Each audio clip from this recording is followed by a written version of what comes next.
Okay. Have you always been super business-minded, or was it a product of that work that you did doing door-to-door sales? A little bit of both. I've always been an entrepreneur because actually in school, I remember being in high school and I was like, I had to pick something of like what you want to do. And I was like, I mean, first off, I love chess, but secondly, I didn't know you could even make any money from chess at all. I just love playing the game as a hobby.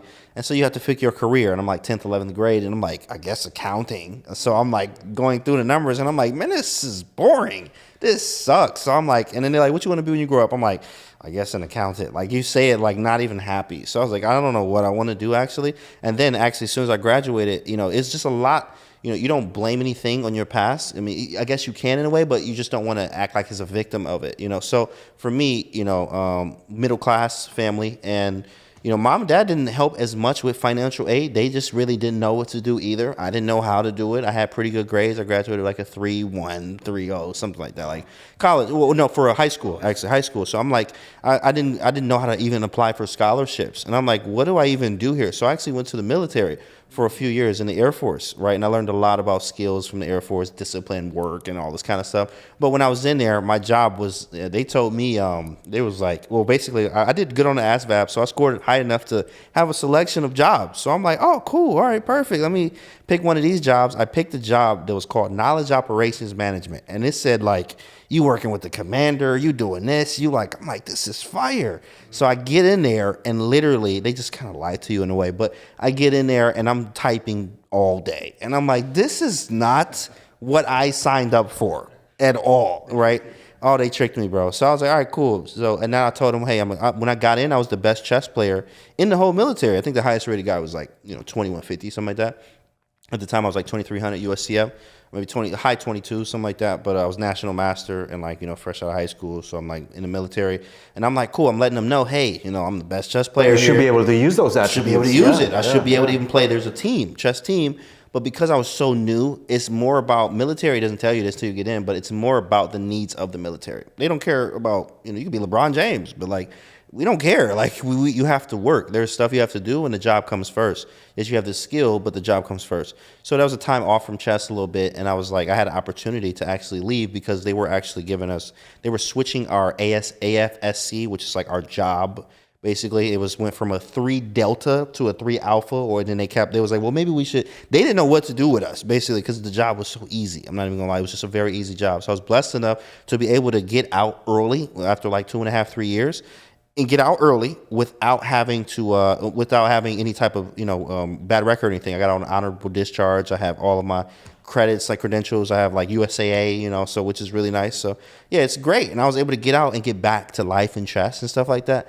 But it was difficult in there, man. So so you had no chance to practice chess, or? No, not really. I mean, you have to do it on your own time, which was hard to do because they had you from 8 to 5, and then sometimes, if you have PT days, you got to get up 6 to this, and then you got to get ready for the next day. It's like, it was so hard. It was more like, in a way, college, basically, how like you'll see the students in high school be very strong, and as soon as they go to college, they get that break because there's so much they got to do for studies and et cetera. What was the age period? It was 17 to 20. Yep, 17 is about 20, right around 20. Yeah. That's good. Those are very formative years, right? So it's important to like get that discipline embedded within yourself. Exactly. Right? It's important. It's a lot about that. It really is. And actually, back to your question about the business, like I learned a lot about business. Like I knew I wanted to be an entrepreneur because after, high school and then after a little bit of military, I actually had a good job at Georgia State. It was the best job ever too. Georgia State University. And my job was driving girls around in a freaking golf cart. Like, I mean, this is the best job ever, bro. I'm getting paid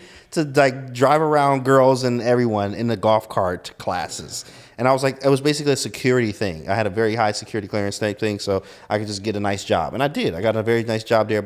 And I think for me, I just didn't want to work. I knew I wanted to do something else. And for me, I got that break in 2018, but I remember I won $20,000 at the Millionaire Chess. You was there, wasn't you? I was there. I remember 2014. I remember. I saw your picture. No, not in 2014. Were you not there? You was 2015. 2015. Maurice Ashley's tournament, yeah. That was the first one, 2014. Yeah, but 2014 was first, yeah. I played Hikaru and Wesley. Wesley won, and it was his 21st birthday. 2014, yeah. 2015 Hikaru when you... I believe so, yeah. I believe so. I don't know who won the next year. It's funny because the Millionaire Chess was also my highest ever win. Really? Not that one, not 2014. Oh, you won money though? I won under 2550, but in did you get 40,000? No, because it was slashed. Oh. The prize fund was this last year when they didn't have the 2016, funds. right? They slashed the prize fund by like 70% or something like Jesus. that. So I got 12K. Okay, well, that's still better than nothing. But dang, bro, yeah, that was my biggest payday ever. I still have nightmares. Like sometimes I wake up like 9H4 and like oh man, I'm good. But it was like it was literally, if I would have played this move 9H4 against Q-Bao Wang, who's an FM now too as well, but he's I would have won $40,000, first place in under 2350 there. This was when I had a 0 FIDE rating. My rating was 0, and I was like 2014. How old am I now? I'm 31. So that was how many years ago, guys? 7 years? 9 years ago? So, 9 years. Almost 10 years. Yeah, I was 22, right? So I was about 22 years old, and that was my first FIDE rating. Actually, out of that tournament was my first FIDE rating of 23.53, which was really nice because I had a hell of a tournament. I could have probably normed. I had 4 going into like the 6th or 7th round in the open section, which was really nice. I ended up playing very good, and then they took me out to play in Millionaire Monday and stuff. But I made some money, and I got back, and I'm like, man, there's money in chess. 20K is a good cushion. It was good. It was good. Yeah, it was good. But then still, I had to go back to work, and I'm like, all right, I don't want to work, So it took another 4 or 5 years to actually find really streaming. And 2018 is when I just hopped in. That was right after the door-to-door sales job, 2017 to 18. Learned about streaming. I'm like, Chess Coach Annette, shout out to him, Frank Johnson, in the black community. He was like, yeah, the streaming is the way. I'm like, what the heck is this? It took me about 6-7 months. Started streaming, figuring out, wow, this is what I want to do. And then fast forward, man, I mean, we had 50,000 followers on Twitch, like it's growing like crazy. All the bills come through chess now. Oh, yeah. And in 2018, it wasn't big yet. That was that was the early days, right? Yeah. That was before the whole boom in 2020. Yeah, the biggest boom. But yeah, it was right before I remember that. In I was fact, doing it on Lichess also. You were streaming? I started on Lichess as wow, well. Yeah. I didn't even remember that. That's crazy. Did you ever stream? A little bit. You did? In 2018 also. You probably had a But stream. I didn't get into it. I think at the time Danny was asking various players like, would you be interested, and we can get you set up on Twitch, and we can give you some equipment. And so I took him up on that, but I didn't really get into it. Yeah. Gave it up, and I think it could have been like, if I had stuck to it, maybe I would have had a platform like Hikaru's, but I don't think I would have stuck to it the way that he did. Yeah, it's huge. It's absolutely. I mean, he paved the way. Also, Chess Bra too as well. They were streaming for like. Chess Bra, yeah. They've been streaming before 2018. They was like the first ones. Yeah. Yep. So they had not even that. I too. think they started 2016. It was something. I mean, it might have been Justin TV then. I was doing stuff with them in 2016. Yeah. Oh, no, they were among the first ones. Yeah, they were among the first. They figured ones, it out. sure. Yeah. So, but it's a huge avenue. You still can start streaming today. Levy made it possible, really, with YouTube. I mean, well, obviously Agad Mater and like even John Bartholomew and Christoph Slecki. Chess Explained. That's OG. Chess Explained on YouTube. That's OG. But like back in the day when I was watching his stuff, even Roman and King Crusher, all these YouTubers. These guys, I used to watch them and didn't know that you could make money until now. Eric Rosen too now, and Levy shows that it's really, really possible. That's when we started actually. Money. At some point when I basically had to quit for like a few months, and then I was never able to fully recover from that. It was me, Levy, and Eric Rosen that were just starting up. Really? And we were kind of competing of how many followers we get. And I think I ended up at like 2,000, all of us kind of at the same place. Yeah. And then they just completely blew up. Oh, yeah. That's crazy. That's crazy. I guess it's a lot about consistency and like changing things up and finding what works content-wise. As soon as you find that, it's a wrap. I had a content talk with Levy, figuring stuff out. He's like, yeah, this, you figure it out and you run with it. That's how I had massive growth now on Instagram, by figuring out what they want, give them more of it, and then it just starts to snowball. That's really what the algorithm likes when you repeat things that succeed, right? Right. Yeah. If it works out well once, then you keep doing it. You guys are doing well too. I'm watching the YouTube. I'm like, y'all at 60K? Hey, subscribe right now if you haven't. Hit the subscribe button right now if you haven't, on YouTube. Yeah, because y'all like up there, 60K, and then you get the 100K, get the little play button, We're keep moving and grinding. Speaking of content, you just came out with a new course? I did. Chessable? Yeah, I did. The Joe Bava London. It's called The Meanest Joe Bava London, my favorite opening with white. It's very strange, of course, because even black, even white, or the engine's like, oh, black's slightly better after a few moves anyway. But for me, I used it because I was an E4, life longer E4. And then I wanted to switch. I got tired of just, things getting played out to draws and et cetera. I wasn't big on end games yet, as much as I am now, but I wasn't really into end games. I'm just a very aggressive player, always aggressive. Like I think they say how your life is like how you play chess in a way too. So I'm a very aggressive person when it comes to like, you know, I want to go get it done. Nobody's going to give it to you. Being from Detroit, knowing that, aggressive, right? So my chess was the same way. So playing E4 gave you that. And then after a while, I'm like, you know, I'm getting tired of not getting the positions that I like. I want something creative. So I found the Jobava London. Shout out to Simon Williams in like 2021. I found his little course. I'm like, cool, I'll give it a try. Went and played a norm tournament, and I played it 3 times. I got 2 draws, and the first game I played, I beat an IM. And I'm like, bro, what is this? It was straight from the book, and it was actually where you get to an end game where it's actually quite boring. In fact, I'll play the moves here for all you guys. D4, knight f6, knight c3, d5. Bishop f4, c5, e3, c takes, e takes, a6, knight f3, knight c6, knight e5.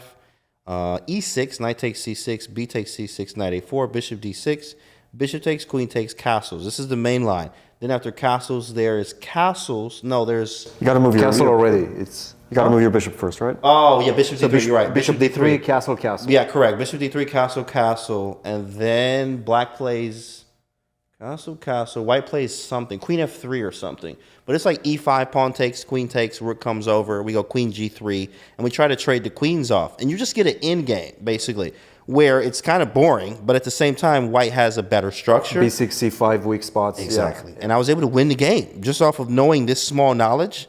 And I won the game against the IM. And I was like, this is my first game playing Jobava? Like, you can't tell me nothing. Like, what is this, right? So I have so many games, thousands and thousands of games later, of course, on alternate accounts. I won't tell you guys what it is, but I was able to beat Boris Avaruk, and who's, a theoretician, obviously, all the books. And I beat Jacob Agard. Shout out to him. I love all his books. But I beat them on secret accounts. I'm not going to tell y'all what it is, but secret accounts, I was able to beat both of them with Jobava. So I'm like, yo, this is an opening for me. And I found something, and I stuck with it for a long time. Found out Hans played it too, so I took, a little bit of his course. I saw that. And then I was like, it's time to create my own, man, because I like to play very aggressive chess. I have so many lines, so many games in it. And so now, this is why it's so many. Mine is the biggest Jobava course of all of them, because I play it. I also play it in classical. And I want to have stuff that, like how Fabi's course is. Make sure I get Fabi's course, Too Dark Archangel. That boy's a slapper. But it is like, I like long lines. Like, I am a fan of theory. Geary got stuff. I remember back years ago, Geary said something where I never forgot. He was like, yeah, and there's a novelty on move 30. And I was like, bro, what? There's a novelty? What do you mean? First, you got to remember move 30. Then there's a novelty on move 30. So that was like my first introduction to theory type thing. But I'm a fan of I'm just a chess fan. I love chess. So I like studying that deep as well. So my theory goes very deep. Like when I want to be convinced that when I get here, I know what to do.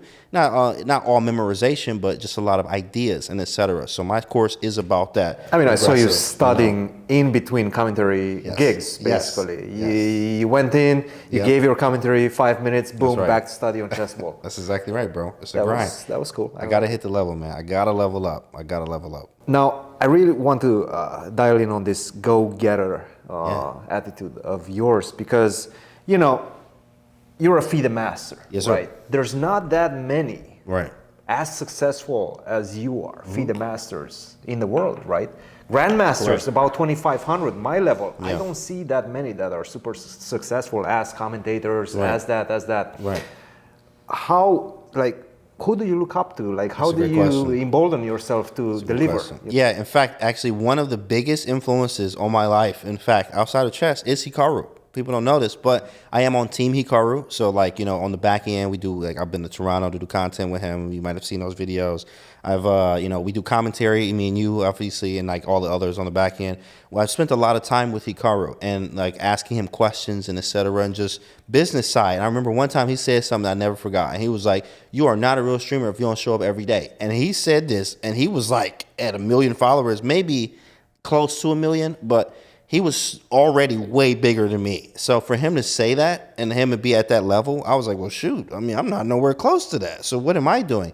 So I started grinding on that every single day. So I look up to Hikaru on that. I also look up to him on the chess side because he'll spend 8 hours, doing Title Tuesday, win both of them while streaming and talking, right? So that's grinding. Not to mention, you got to study for your tournaments and work. So he'll go perform at a tournament very high level because he's grinding outside of, they say how you do anything is how you do everything. So him working and grinding 8 hours, he gonna be, when he's done, and then to get to that level he had to grind too as well, but he'll go grind, some studies and be preparing. He grabs the Chessable courses. Some of the stuff we saw in here was from the Damiano course that he actually shouted him out. Camille Plichka, shout out to him, on Chessable in the Damiano course in Chessable, which I was like, this seems familiar. And that's because he mentioned it later that, oh, Damiano, Camille. And I'm like, wow, he's working. He's always working. So for me, I'm like, yeah, that was a big influence on my life, is that work.